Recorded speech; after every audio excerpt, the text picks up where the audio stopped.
Hello, everyone, and welcome back to another episode of Offside, our dedicated Barcelona show.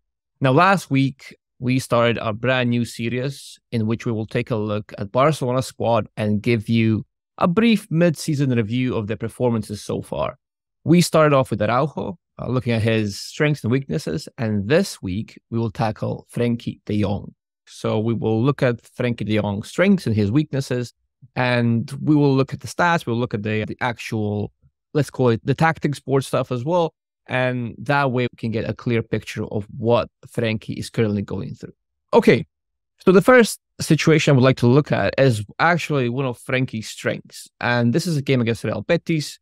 And in this particular situation, we have Betis on the ball and Frenkie is trying to close down the ball carrier, get the ball back and restart Barcelona's attack. But before I do that, I will pass it back to you slightly, Dev. And what would you say are Frenkie's strengths? When we talk about players similar to Frenkie who are more rated than him per se, one name that would come up is, let's say, Rodri.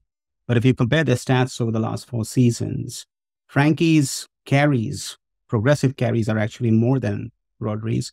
And the progressive carries that actually end up in the penalty box are more than Rodri. His defensive abilities, I wouldn't rate it that as high as others, but his ability to really break through the lines, be the ball carrier, and have a free playing, roaming kind of a role, I think is pretty good. So Frenkie is not really a very good proactive defender. He's not someone who will predict the danger, who will sniff out the danger and be there ahead of time. And this is something that we talked about when we discussed Araujo, for example, who historically has done well in predicting where the danger is going to manifest itself. Frenkie doesn't really do that well. But what he does well is when he sees the play unfolding, when he has to use his athleticism, when he has to use his dueling, he can be a very good defender. So when he sees the play unfolding and he reacts to it in time, he can still do a very good job. And that's exactly what happens here. Betis are trying to play over Barcelona's press. They're trying to break quick transition, and the ball quickly goes over Frenkie De Jong to this player right here, who's actually Isco, their most dangerous player. And Frenkie, his initial thought was, okay, I'm going to intercept this. I'm going to close down the ball carrier in time before he makes this pass. But he fails, and the ball goes over the top. He tries to jump for it, but he doesn't reach it, and the ball falls to Isco. Now, Isco could break quickly here. He has the space. He turns really quickly. He's very technical on the ball. He's very proficient at this. And he starts running at Barcelona in this direction. But Frenkie, what he does, he backtracks real quickly. He brushes Isco off the ball. He slides down to the ground, takes the ball. Isco is out of the game. And Frenkie can quickly turn around and he can restart Barcelona's attack. Now, this situation right here is something that people would not often call out for Frenkie because he has these lapses in concentration. He doesn't follow his markers sometimes. He loses the markers over a distance on the pitch. But when he sees the play unfolding, when he sees what's happening and knows what he has to do, he is a very athletic player. He's a player who can run for ages. He's a player who is committed to those challenges, and he's someone who actually wins quite a lot of them at the same time. With that said, I will transfer us to the second scenario. Now, this situation, again, this is Frenkie on the ball and Barca are playing Girona in a game that's not really ended well for Barcelona, but it still shows one of Frenkie's strengths that I want to highlight here. Now, Frenkie is all about his progressive carries, right? He is someone who can break the lines from deep, someone who single-handedly carries that Barcelona has built up the first phase of their attack. And that's what makes him so valuable in these situations. Now, can other players replicate that? Potentially, you could have Pedri in that role as well. And that's where the discourse comes from when people say, okay, you don't need both of those players on the pitch. However, what Frenkie does extremely well on top of this is his passing. And this is a very simple thing, but it's something that people often tend to overlook or just don't rate that much because of Frenkie's wages. They say, okay, it is expected of him to do this. But I wouldn't say so because it's something that flies under the radar. Now, Barcelona are in a very transitional moment here.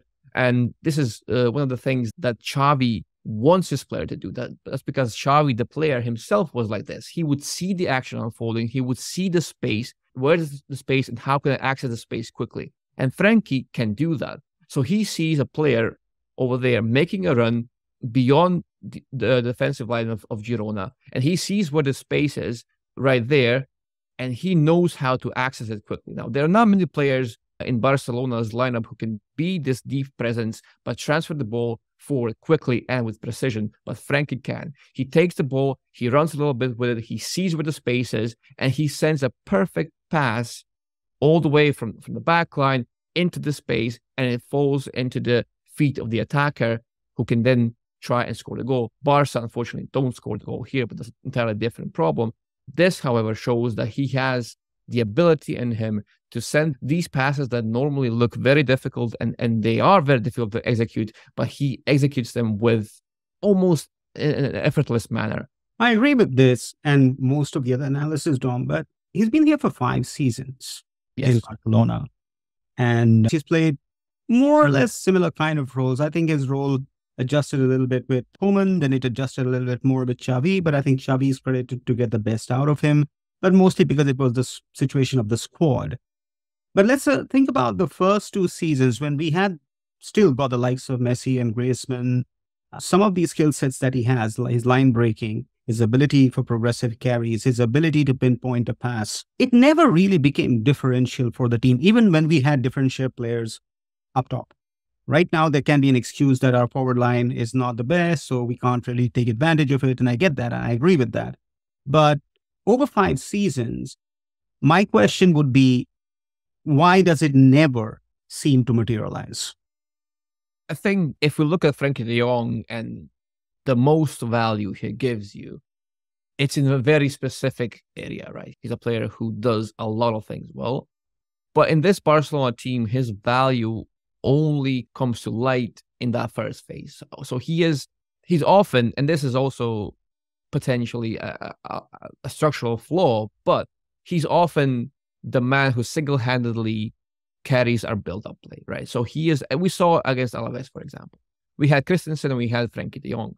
But Christensen was there to recycle, to be the enabler, and Frenkie was the one who had to burden all of that, shoulder all of that burden on himself and do the build-up by himself. So that's where his true value is.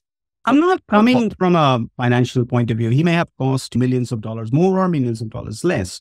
My question is, as a person in 5 years, with this skill set that he has, which is insane, right? It doesn't matter how many $1 million he costs. Why doesn't it become differential? How does he unlock that? What he doesn't provide enough is his impact on the output, right? So he's not there in the final third. He can be, but then you would ask Frenkie to be a presence in the first, in the second, in the final third. So you have a player who is basically all over the pitch. And how do you do that? It's a bit difficult and maybe a bit too much even to ask. He can do that because he has a skill set that can be applied to all of those thirds. He can be someone in the first third, second, and the third one. But having a player stretched out over 3 of those phases, I'm not sure that's the way to go, even for a player of his profile. Now, in the first phase, I would still say that he does what he needs to do and what he's asked to do, and does it really well. The second phase, again, I would say that yes, there is certain value in him, but then again, in that phase, there has to be players who take over from Frenkie and they do their part, and then the final third, there are players who do their own part. Is the responsibility shared equally across the pitch? I don't think that it is. Should it be? Probably yes. You should have a structure that gets the best out of the profiles in each of the zones that you have on the pitch. But at Barcelona, is that necessarily the reality? I'm not sure it is. So now we'll focus more on the weaknesses of Frenkie De Jong, which is the hot topic at hand. This is the game against Osasuna, and Barca are in possession of the ball. Frenkie De Jong, in particular, is in possession of the ball, and he is in that first zone of the pitch, so he is starting the Barca's build-up against the heavy pressure of Osasuna. And we talked about his strengths, and this would be one of his strengths, right? This is something that he not only does well, but is required to do well. You asked me about his value and contribution, then this is where his value would come to light, right? So if Barca are faced with such a situation, they would look to Frenkie De Jong to get him out of this mess, to get him up the pitch comfortably and successfully and consistently. And does he do that? I think he still does. But there are things in his profile and the way he plays that kind of bog down Barcelona's build-up, that kind of, for a player of his stature, of his quality, of his value, again, there are things that should not be happening in these situations. Now, Barcelona need to get out quickly. They need to find the right pass. They need to escape the pressure and get out of the pitch as easily as possible. Now, Frenkie De Jong is on the ball right here, and he's immediately pressed by one player here. And what does he do? He does what he usually normally does. He stays on the ball for far too long. He tries to wiggle his way out of pressure. He moves a little bit to the left with a player still following him. And then after 2 or 3 excessive touches, he releases the ball towards Vitor Roque, who is dropping deep, who is trying to lay the ball off. And the ball goes there, and it hits the target. So the ball reaches Vitor Roque. And this is important because in the stats, this would show as a successful pass, right?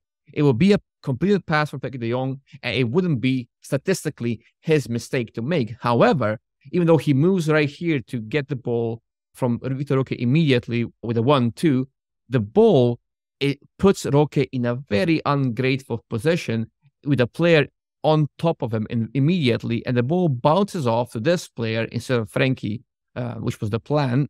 And Osasuna immediately break through this half space and into the player right here, who gets a shot on target. And fortunately for Barcelona, it doesn't end in a goal. But Frenkie decided to hang on to the ball for too long.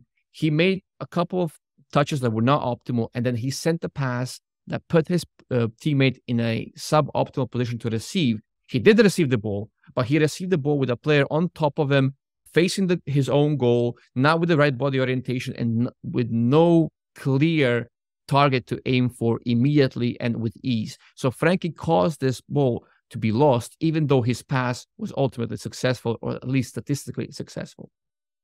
If you look into Frenkie's stats, what you said is right. 92, 93% is his average. So he completes the pass always. And it feels like we've got a player who's really good at holding on to possession. But if you look into, let's say, last night's game, Christensen just recycled the ball. But it helped all 3 of our midfielders play better. And Frenkie, is he an LCM? Is he a defensive midfielder? Is he just a midfielder? What is his exact role in the team? And that is okay. Sometimes you may have a free role because you're talented, because you have the skill set, so you can do multiple things. But when you have that kind of a free role, then your ability to influence the game in various parts of the pitch should be much more. With Frenkie, we do get the ball carry to a large extent, and he does a brilliant job out of that. But it doesn't help, let's say, a Gundogan or a Pedri to play better or to find more pockets of space. And it brings up the question, is that what we want Frenkie to do? Is that what we want his profile to be? Does he influence the final outcome as much as he should be or can be? But that potentially is a different discussion. If you look at Barcelona's evolving midfield, so let's say Xavi, Iniesta, Busquets, and the likes of them, did they all have a responsibility to go score goals? No, they did not. Absolutely not. And they didn't either, right? And not that they created boatloads of assists either. But, so I will say it was their responsibility per se, right, to score the goal. And it's not Frenkie's responsibility to score a goal or create goal-scoring opportunities for the team. But as a collective, they made the team play better. That's where I'm focusing on. I think we saw what a Barcelona without Frenkie De Jong looked like, and it wasn't pretty. Is that down to the coach who hasn't been able to replicate his contribution in other ways or with other players, or is that solely because there's no one else who can do what Frenkie does? We haven't been able to figure out what his role should be. Given the way Barcelona play specifically, I think that's been one of the major challenges, and that's not Frenkie's fault. So I think it's a miss from both sides. Okay, we have one more. The final example I would like to cover. So it's similar as the case with Araujo, where we looked at his defensive lapses, but we had to put them in the context of the team. So that's only fair. And that kind of gives us the bigger and better picture of the problem itself. Now, this, I have to mention, is the situation that's very late in the game. Players are already tired. That's normal for such a game of such intensity. And it was a long game. It was a painful game. And it was a very fast game. And Frenkie is trying his best to cover the player who's attacking the space behind Barcelona back line. Villarreal are in attack and they will send a quick ball over the top into the feet of the player, into the space rather, for the players to attack. And Frenkie is the one rushing back from midfield to cover for this whole flank, basically. And this is where things start to get messy, because this is indicative of Barcelona's bigger issues. They are a team that runs a lot. They are a team that are trying to cover so much space at all times, and they are a team who is encouraged to do so on a consistent basis, because that's what Xavi wants his team to do. That's what he often criticizes about this team. He says that they don't run enough, that they don't put enough effort into these things. But the problem is, when there's so much space to cover at all times, when you're forcing your players to run so much, what happens is there's a lot of variance in their play. What this means is that the more the players expend themselves, the more duels they engage in, the more tired they get, the less their concentration can stay at high levels. Now, this is a structural issue, because if you have Frenkie De Jong here on his own, trying to cover all this space, and he does so the best he can. He doesn't get the ball first. The Villarreal player does, and he dances around Barcelona's backline, who are trying their best to get back, to put back numbers in the box.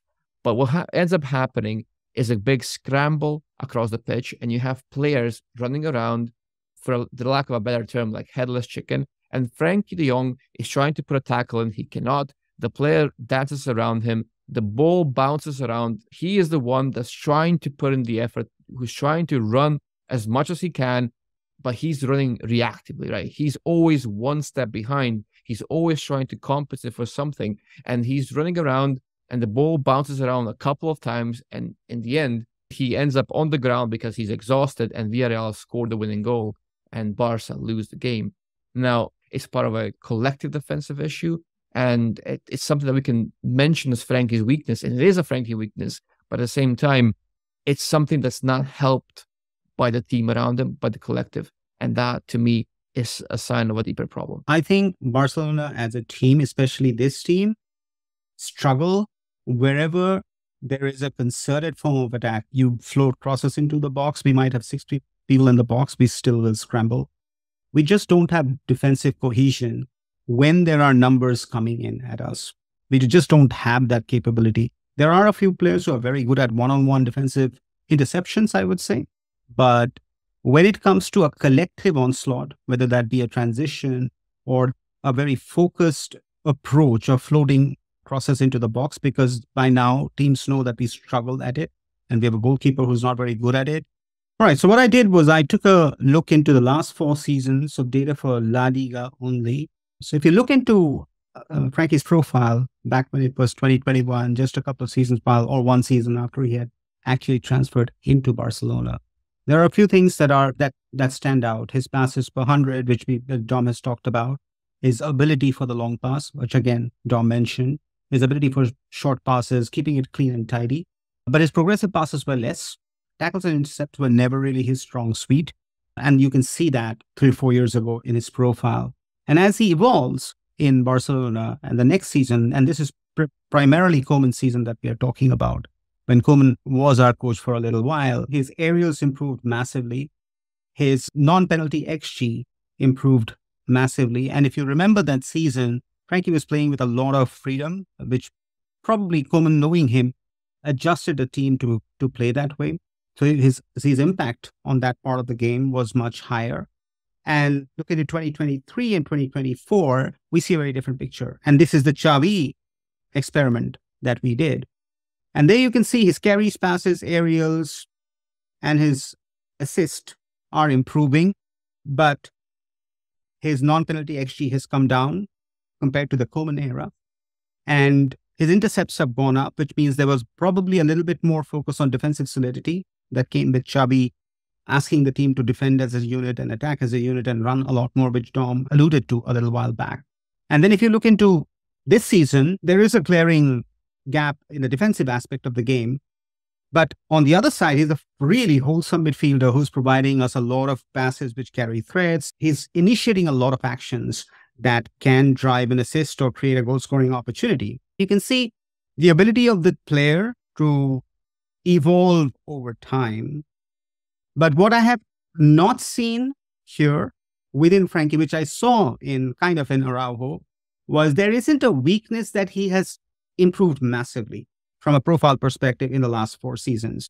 Or there isn't something great that he was doing earlier, which he does now lesser, so that he can do other things. That's a very good point, actually. With Araujo, we saw a clear evolution and actually saw a clear adaptation to what the team needed him to be. So the team needed him to be more of a ball-playing center back, so he became one. Not a perfect one, far from it, but he's far more comfortable now with that aspect of his profile that he used to be. With Frenkie De Jong, as you said, he is a very accomplished midfielder on the ball. The things that he does well, he does really well. And you can see it in the stats that he is one of the big progressive and creative forces of this Barcelona. However, Barcelona, ever since he was signed, needed him to be someone who can actually hold his own and shield this backline and be someone who can provide cover when needed. However, he's not been able to improve that area of his profile. Now, this brings the question, can he do it at all? Is that something that's on the cards? Does he want to do it? The thing I would say is that defending, and I keep saying that, is a very learned behavior. So every player can be a decent defender. Now, is that a failure of coaching? I would say potentially yes, but it's also a failure of his own, because he's just not, in his mind, he's not a defender. The idea was to look into 3 parts of his game. One was his possession game, one was defensive game, and one was what was he bringing into attack. So I'll start with the possession part of things, and I'll start on take-ons. So if you look into take-ons, and these stats are all per 90, right? So if you look into it, I would say it's an inconsistent graph. I wouldn't say it has gone up or gone down. One season it's up, then 6 seasons it's down. So there's a bit of inconsistency in what he does. 1.7 probably take-ons that he's doing per game. But it's like a player who's not really sure about, is that something that he needs to do consistently, or is it something that he does when he feels like, or when the situation presents himself, or whatever like that can be. But I don't think it's drilled into his system. That's part of the possession game. On the right-hand side, though, if you look into it, the success percentage has been dropping, right? So if you consider 2021, 1.91 with a success percentage of 86%, that's massive because it's very effective. Like when he is doing it, it's super effective.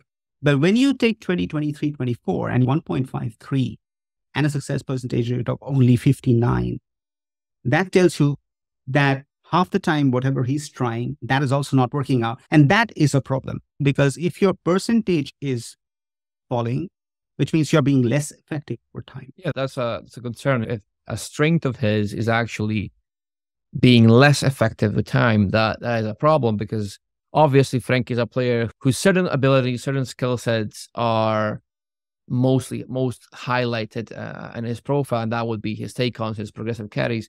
And if that is something that's starting to suffer, that's starting to be less effective than they used to be, then we can talk about a problem. But the thing is, passing versus carrying has a difference, right? And Barca would ideally pass out of their build-up than run, because they don't have enough coverage to warrant such a movement. So again, we come back to the profile needs. Do we need a profile like that in our first phase of build-up? So carries per 90 and progressive carries per 90, very good. They're all on the rise. And it clearly shows that he loves that part of the game. And he loves it when you have a manager who actively supports him to do that. We all know Xavi got the best out of Frenkie, and you can see that in his graphs, even better than Koeman himself, correct? So in this part, Frenkie is definitely shining. They look like real good numbers, or really high numbers. Are they good numbers? Now, that's a different question, because volume doesn't necessarily relate to quality, right? To value, that is. Now, do we need a player who does so many carries per 90? Are we relying too much on that to get us out of a bad situation, as opposed to having a much clearer, much simpler passing option, for example, to progress up the pitch? That also needs to be taken into account. That's context that we don't have with the stats, right? So that's the difficulty of stats. But at the same time, for a team like Barcelona to have a player who's such a big progressive carrier, again, not always optimal, right? Not always the sign of true value, true quality. So these numbers, as high as they might be, might not necessarily be good numbers in that regard. So it's always very difficult to judge them on their own. And that's the big issue here. But on the face of it, just generally speaking, I think, yes, these are very good numbers, very high numbers. per 90 and progressive carries and carries, both of those things, and they are good to an extent because Barca rely on them. They shouldn't rely on them as much, but they do get the job done. They do get Barca from the first phase to the second phase. So I think they have value, and they have real good value. Now, could Barca do something else to replace those carries with something that's more optimal, that's more consistent, so more reliable? Potentially, yes, but that's not entirely on Frenkie to do. And this is a little bit on the defensive side of things for Frenkie.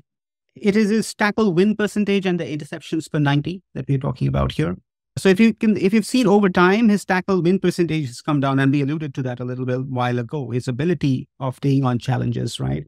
And then again, his interceptions were never really good, but about interceptions, the only thing that I would say is it's inconsistent. Both the graphs talk to me about inconsistency more than something going up or down. If you look at his win percentage in what he is doing, that's the bigger concern than the lower number itself, because then the pressure translates into other members of the team. This is the attacking part of this. And here I do think it has been affected by the coach, and I would like your point of view as well. If you look into Koeman's era or Valverde's era, and then you look at Xavi's era, we all know that he likes to go forward, and that's clear. Like this season, he hasn't had a single assist, and we are at match day 24. But if you saw last season, he was much better. He was probably the best among all the 4 seasons that he has done in terms of providing assists, right? Seems to me is that when it comes to the attacking phase of the game, he doesn't really have that much of an impact across 4 seasons. Yeah, that's true. And I would say that now under Xavi, especially, and especially in this season where we see that his assists per 90 are 0 as of right now, and his goals per 90 are also quite low. I think in this season, we are actually seeing a much bigger focus on Frenkie having this first phase is responsibility, right? So I don't want to say he's chained. He's not chained. He has very much a free role, but that free role stops in the final third. He's more of a progressor and the first receiver, but then when it comes to the actual final third, I think other players have more responsibility in that area of the pitch, which to me, on the face of it, is not a bad thing. Now, does Frenkie have it in him to be more effective? And should he be more effective? I think so, because he does have, as we saw in the tactics, he has the final pass ability. He has the eye for the space, and he has the quickness of execution with these long passes, especially. And considering Barca play in the way they do, so in this vertical manner attacking space, I think that Frenkie's skill set could be more utilized in that area, maybe should be more utilized in that area. Again, if his predominant responsibility is in the first phase, and that's where the core of his value comes from, then yes, I would say that he's still doing his job properly and he's doing it well. But do we need more of him in the final third? I think we could get more of him. Yes, there is potential for more, but it's all about the roles that are assigned to him by the coach. Of course, a player like Frenkie De Jong or any player, you can't really do justice to them and what their capabilities or their shortcomings are in 5 charts or 4 sequences. We understand that. But the idea is looking at some trends and then trying to draw some inferences out of that. Are they always correct? Probably no. And can we totally define a player through that? Probably no as well. In Frenkie's case, incredibly talented player. By the time he came to Barca and Barca's meltdown had already started, it was the best time. And he suffered for that because the team wasn't really set up. There was dysfunction throughout almost all the seasons, and he had to suffer through that and compensate for that, which also had an impact on his ability, his stats, his overall gameplay. And then on top of that, what has happened is I think we as a club are so set in the way we play. What are the optimal roles for the players that are still there on the roster?